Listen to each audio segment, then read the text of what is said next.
moments near. Your voice is loud, it's crystal clear. Keeping dreams and hopes collide. Choose the ones who'll stand with pride.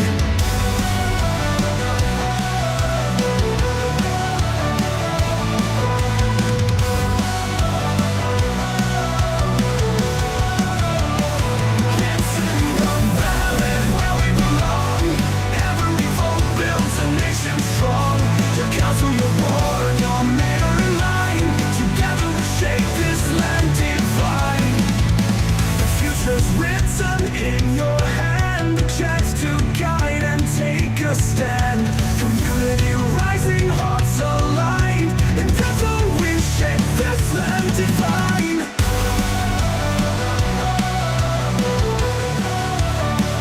It's in the ballot we belong.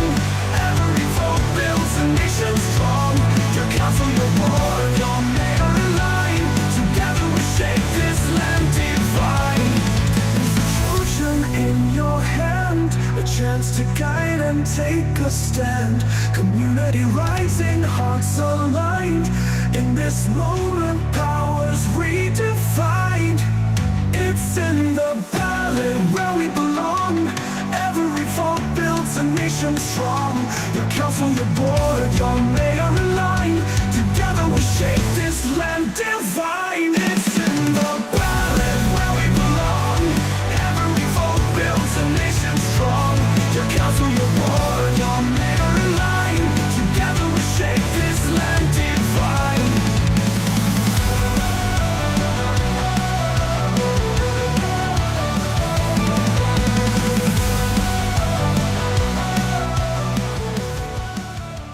Tēnā koutou katoa, ko Laura Aho, and welcome back to It's in the Ballot, and for this very special episode today down here in South Wairarapa. Thank you so much for signing in and coming along and watching, and thank you to our audience that have turned up tonight. Yeah. And tonight's show is going to be a little bit different. It's more like a cozy one-on-one interview with our wonderful guest who is running for Māori Ward. Would you like to introduce yourself, Whaia? Ai, tēnā koutou katoa.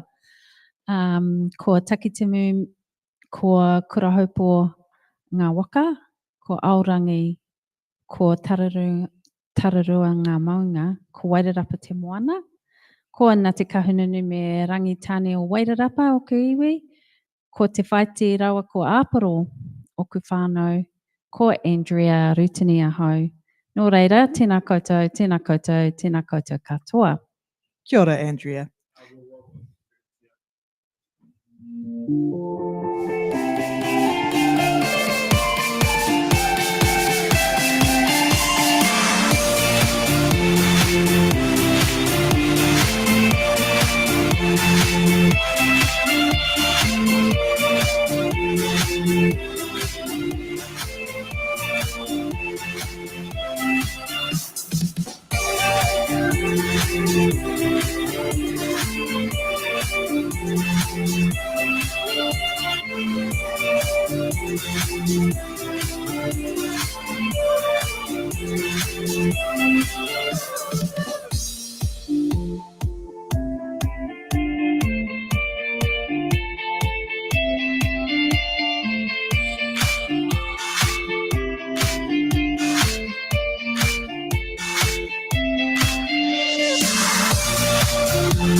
Rangawaiwai, we call home. a voice that understands that we will make decisions that impact our everyday lives.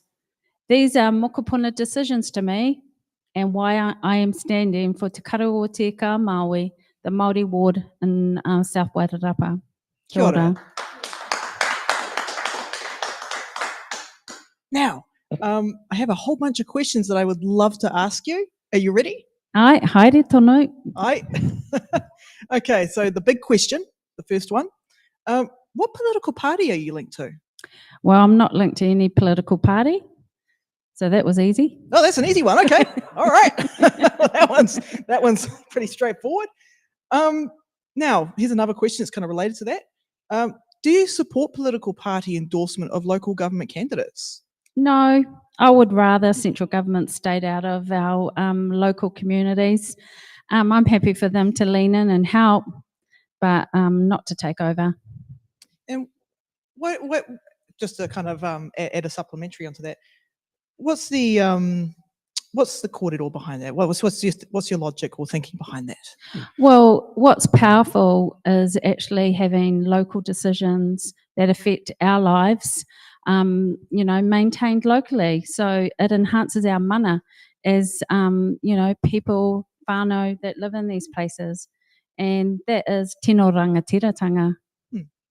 Okay. Now to ask you the next question. Should rural communities have a say in the operation of council-owned rural water schemes? Yes, I think it's important that our communities can have their say. I think, that's what people are wanting, to be heard. And if we can listen, we've won a lot of things in regard to acknowledging people. So to me, it's important that people get to say. We can't always please everybody, but that doesn't mean that we can't listen. Here's a bit of a fun question. What's your view on residential, commercial and industrial growth in the district? Oh, well, growth is good. But however, future planning, we're not so great at future planning, I don't think, and consideration of what the growth impacts can have and will have. So to me, there needs to be robust decision-making process around any kind of growth. But to me, we've got to have growth and we've got to do that responsibly. Here's another question that's tied into the previous one. Do you think the council's doing enough to maintain South Wairarapa rural roads? Well, this is where central government comes in, having scarce resources coupled with back-to-budget approaches from government agencies such as New Zealand Transport Agency or Waka Kotahi, leads me to conclude that decision makers are doing their best within such constraints, and especially on this kaupapa, our councils. So just a kind of a supplementary, how familiar are you with how much, because normally isn't it central government that funds local government stuff? Yeah, but they also cut Yes. budgets.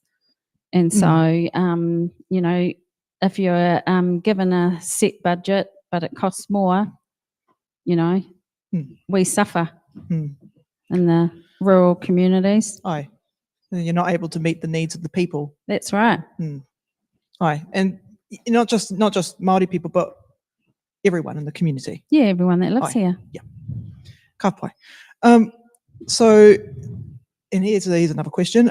There has been much media coverage about the candidates' behaviour towards their fellow candidates all over the country. I mean, Wellington's a really good example of this. What are your personal values that make you a suitable candidate to be councillor? Well, first and foremost, I care about people.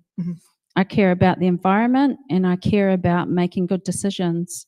These, to me, are mokopuna decisions. And the word aroha, to me, embodies my personal values. This word is associated with love, respect, and compassion for all.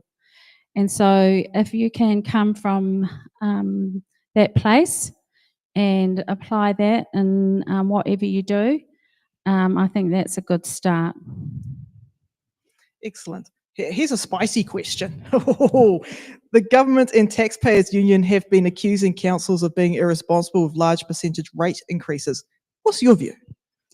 Well, it's not helpful, for example, that, they play a blame game. Mhm. This is an example of a lack of helpful support from central government. But it also is coupled with a lack of planning foresight Mhm. over many decades and the rise in costs for everything. So to follow through with that one, do you support central government introducing rates caps onto local authorities? Why? Why not? Yeah, well, this reiterates, about coming in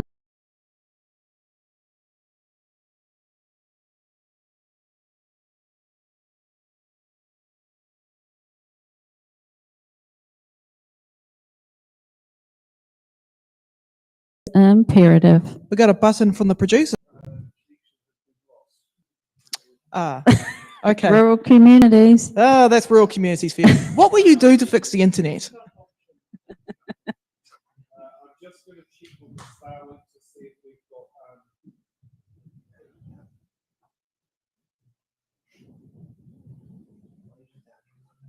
Are we still recording? Can we? Yes, but we're recording remotely. Oh, okay. All right. So, And yep. what the easiest way to call out. Yep, we're back here. Okay, wonderful. So because we had an internet cutout just before, and tēnā koutou katoa, welcome back, everyone. What will you do to help stop the internet from cutting out? Well, that's all in infrastructure. How are we investing in our fibre networks?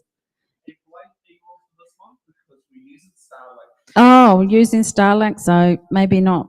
And what will you do to hold Elon Musk responsible for the bad internet connection? Or you don't buy his products. I love that.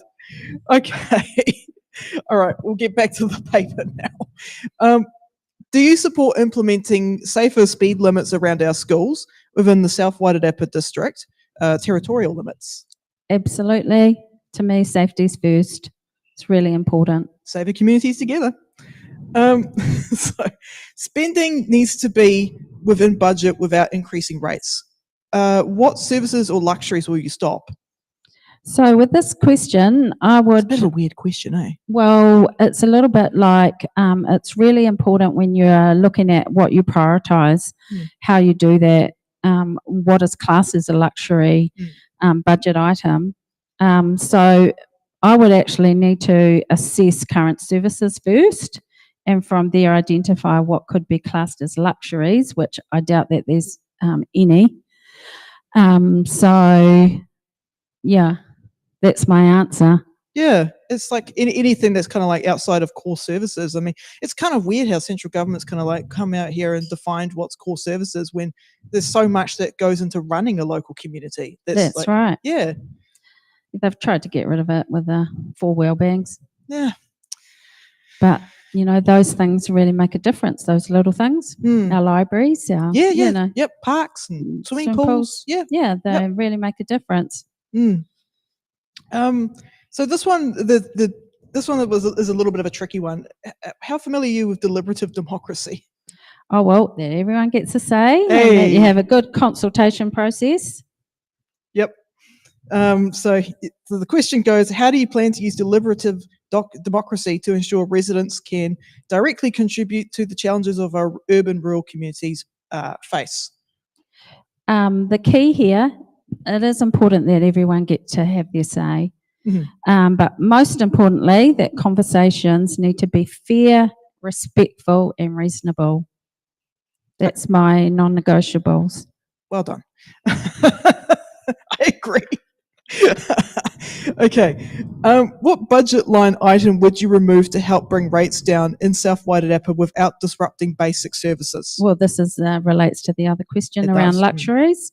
And as I said before, I can't respond as I need to know the detail. Yep. It's really important to know the detail before participating in a prioritisation exercise. Now we get to switch over to the next page. Right. Ooh, I'm going to have to read it out like this. Concerning the central government's messaging about councils being a core reason for the cost of living crisis due to wasteful spending, do you think this is the case? And why or why not? Yeah, like I've said before, it's not helpful to use this kind of blaming game. I think central government should support councils rather than pointing the finger at councils. And to support is to get alongside, work out solutions, have something to bring to the table, and work on things together. This is a really interesting question as well. What will you do to stop poor council expenditure, allocate resources to critical infrastructure, and rein in huge increases? Yep, this is a big, wicked problem that goes back to planning. Yep. Phasing in the allocation of resources is critical to keep costs down. So you have to be well planned and planned over time for these kind of critical infrastructure challenges. And that is really how you manage and rein in huge increases. So it's a very fine balance between, especially with our infrastructure, not having the attention over the years that it has needed. So this one is quite a big one for Māori, but also for Pākehā as well, and Tauiwi. So issues around climate change are becoming more important. What are your thoughts on supporting anaerobic digestion of food waste to produce biogas similar to the plant in Reparoa? Please note this is not incineration. Reparoa? Okay. Okay, so please note this is not incineration of general waste. Okay, we had a presentation at the Māori Standing Committee on pickled composting. Yep. Oh, wow. Or bokashi. Yep, bokashi. Yep.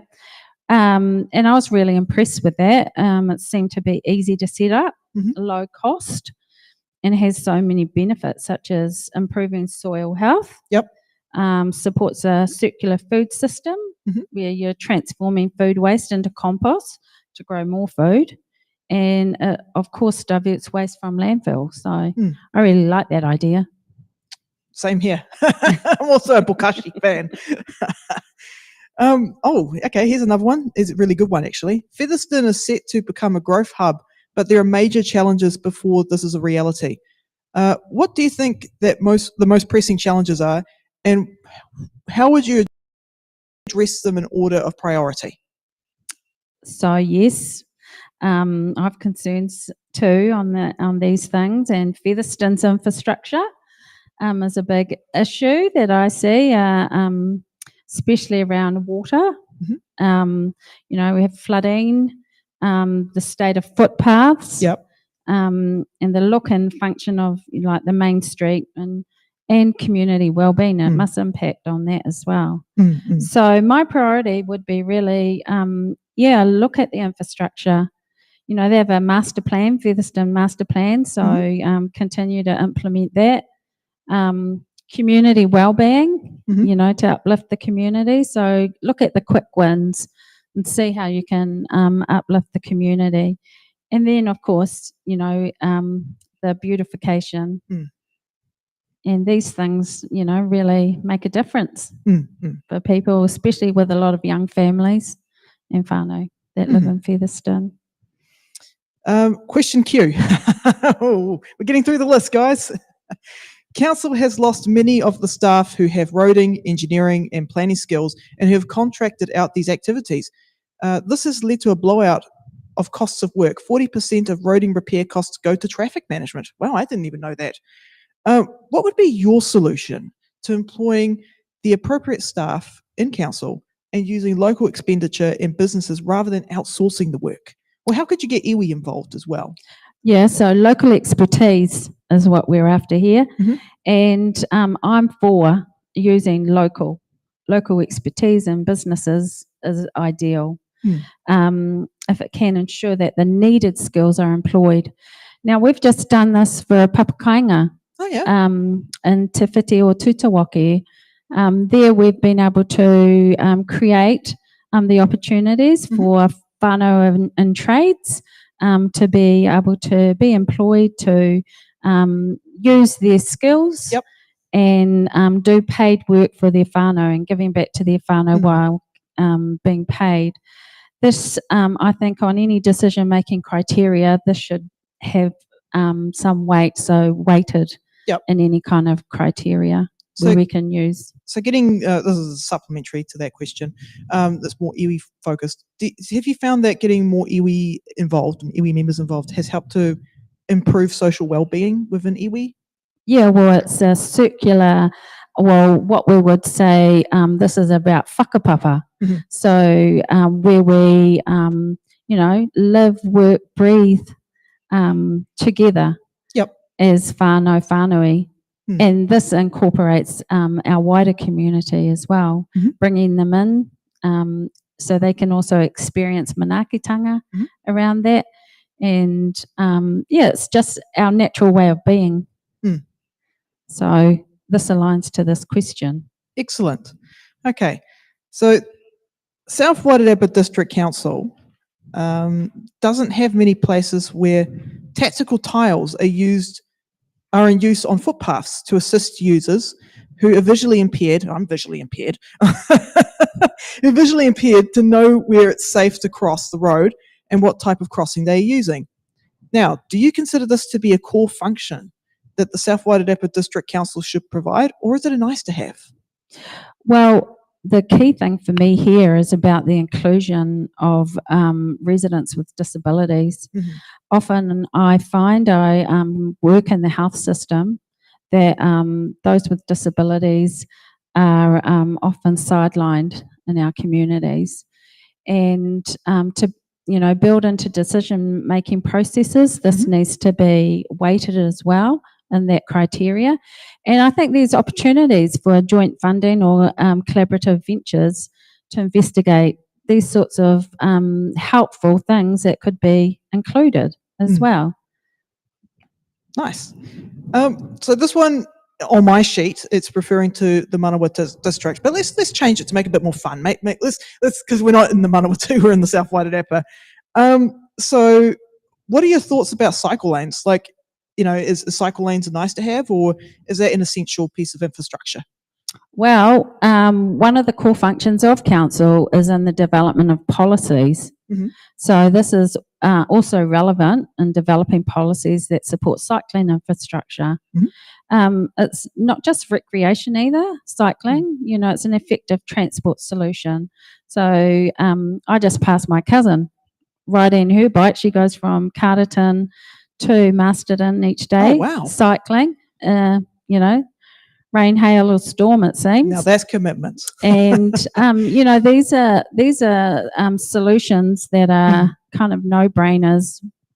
And I think this is where the community wellbeing comes in.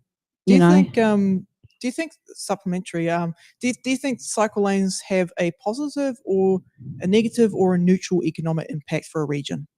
Well, you'd have to do, what your return on investment and what your criteria is for a social return on investment as well. So you'd have to apply those models or those criteria to see what the outcome is. But, anecdotally,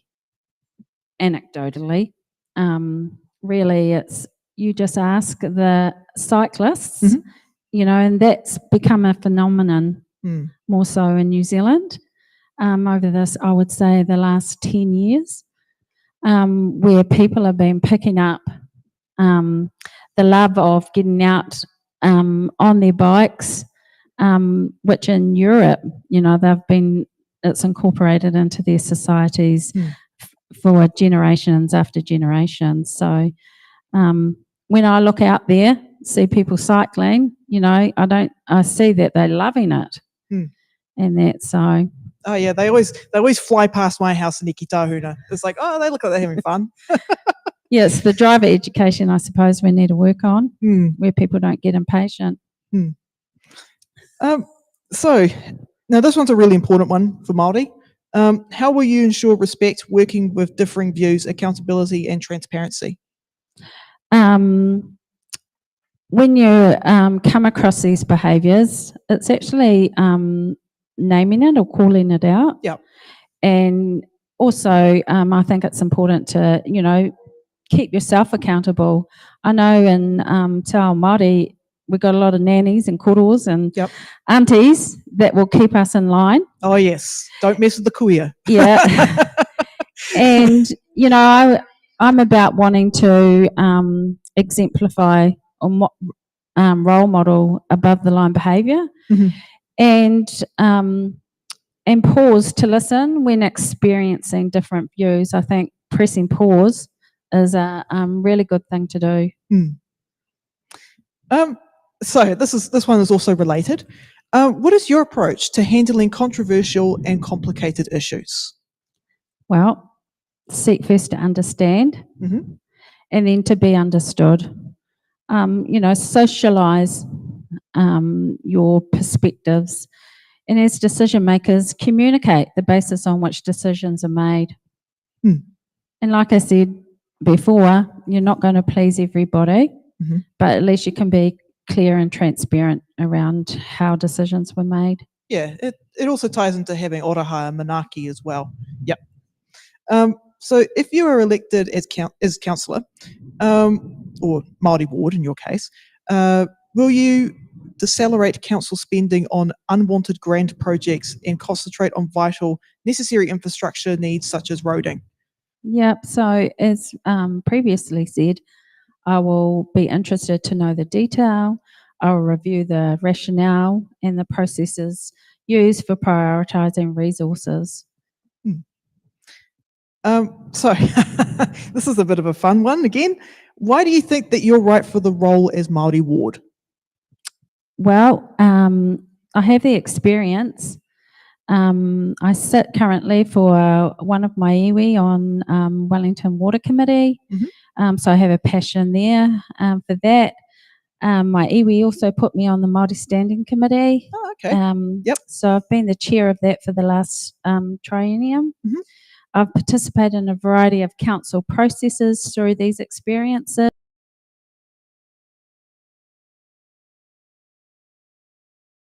Intention of making mokopuna decisions, our people and our communities. It's really important to me.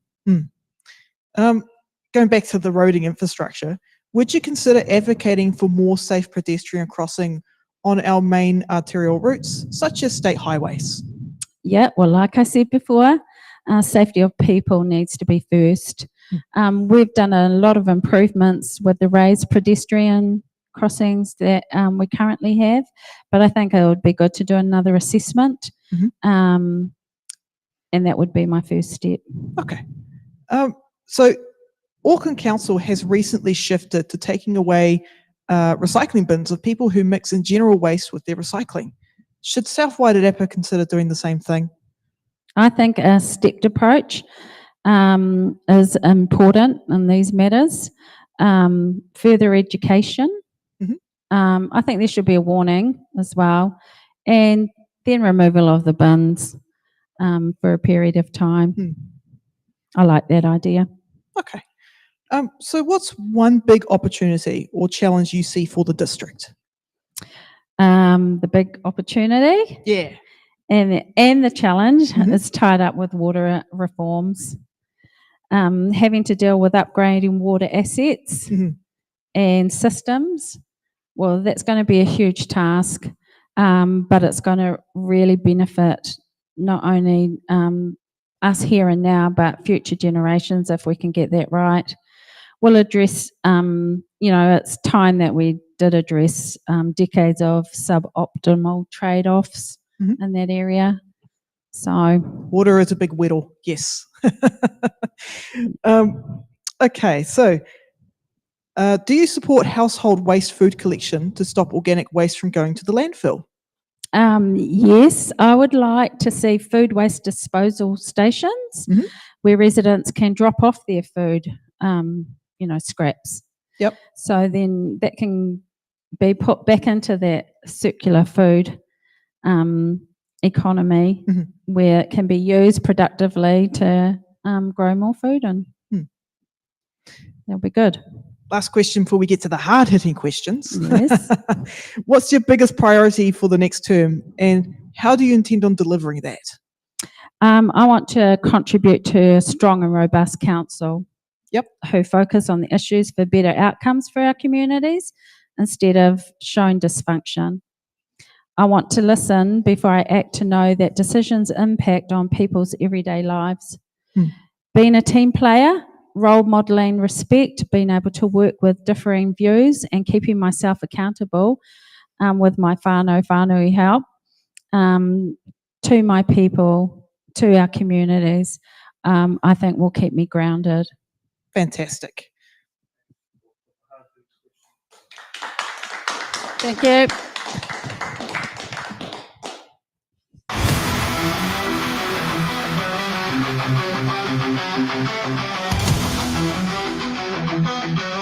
Hard-hitting questions. We're not gonna need to money.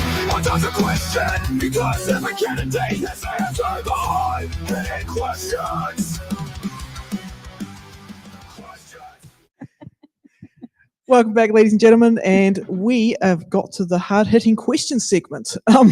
And no, I won't scream the hard-hitting questions at our guest. Okay, Andrea, you ready? Yes, Laura. Ka pai. Okay, so regarding the quoted $270 million of the final cost Featherston wastewater plant, initially $17 million for the next 10 years, this is too expensive for Featherston's small community when there are local, more affordable solutions such as A, the stormwater infiltration is affecting the wastewater ponds to the detriment of the moana. B, the sludge in the WWPs is so large and affecting the performance of the ponds. C, address the tertiary treatment or DAF solutions locally. How will you affordably address these issues and In what priority? I think I should have just asked that. Yeah. I'm lucky. I have my oldest daughter, Karu, has been involved in doing a cultural assessment on the Featherston wastewater treatment plant. So happy birthday, Karu, for tomorrow. And so she was explaining to me that first and foremost, these issues needs a whole of system approach and not just dealing with silos, trying to deal with a problem in silos. For it to be affordable, remediation needs to be phased over time, and I would prioritise according to the following. Well, desludge the ponds. These have been neglected over decades, so it should be easy to clean out those ponds. With the area historically being a natural wetland, reconstruct this through planting. That's another good thing that could be done. As mana whenua, is restoring the whole water of the moana is critical. And therefore, my third priority would be putting the tertiary treatment or introducing the DAF system, which will help to improve the clarity of the water, which then assists the UV process of killing all the toxins before it's being discharged to anything, to land or to water. So that's where I'd start. Ka pai. Okay, so the second hard-hitting question. Do you support the amalgamation of the Wairarapa's district councils with the possibility of the Tararua district council, that's my district council, being included? Why or why not? Well, we've talked a lot tonight about rising costs, rising rates, all the pressures that are put on, the big, hairy, audacious problems, the wicked problems. I think we need to look at all options to work more effectively and efficiently for our communities. So focus on the outcomes and, leave no stone unturned. Here's a third question, which is I think the answer is pretty obvious, but let's give it a crack. What is your position on retaining retaining Te Karu or Te Ika a Māui Maori ward for South Wairarapa District Council and the Tu Upoko or Te Ika a Māui Māori constitutionally? Sorry. See, it's funny, the dyslexia kicks in when I speak the English words. For Greater Wellington Regional Council, and why do you hold that position? Well, it's a no-brainer for me. Of course, yes, to retaining Te Karuoteka Māui Maori Ward for South Wairarapa District Council. For me, it's simply a matter of integrity. Keep promises, agreements, and commitments that were made. I want to know what matters most to our people, our communities, and this is a great way to enact that. Kia ora, Andrea. Did you have any final words? Yes, I do have some final words for our audience tonight. Thank you for tuning in. Thank you for our audience. You know, my closing remarks really around the point that I am a mokopuna of this rohe. Wairarapa is my home. My nanny and my granddad lived in Greytown. My tupuna are buried in all our urupa around Wairarapa. I'm really not going anywhere. This is home, and for the past 5 years, I've represented one of my iwi on the Māori Standing Committee. It has trained me well for what I'm going for today. We have made change. I have been involved in those changes. I understand how it works. I don't have all the answers, but I know collectively that we do. And so it will be important to listen, to be transparent and lead alongside our people, our communities. Ko tahitanga is another word. Nō reira, tēnei te mihi nui kia koutou katoa. We have come too far not to go further. Ka mua, ka muri. Ladies and gentlemen. Whoop, whoop. Thank you so much, Andrea, for coming tonight. It's been an absolute pleasure interviewing you. Kia ora, Laura.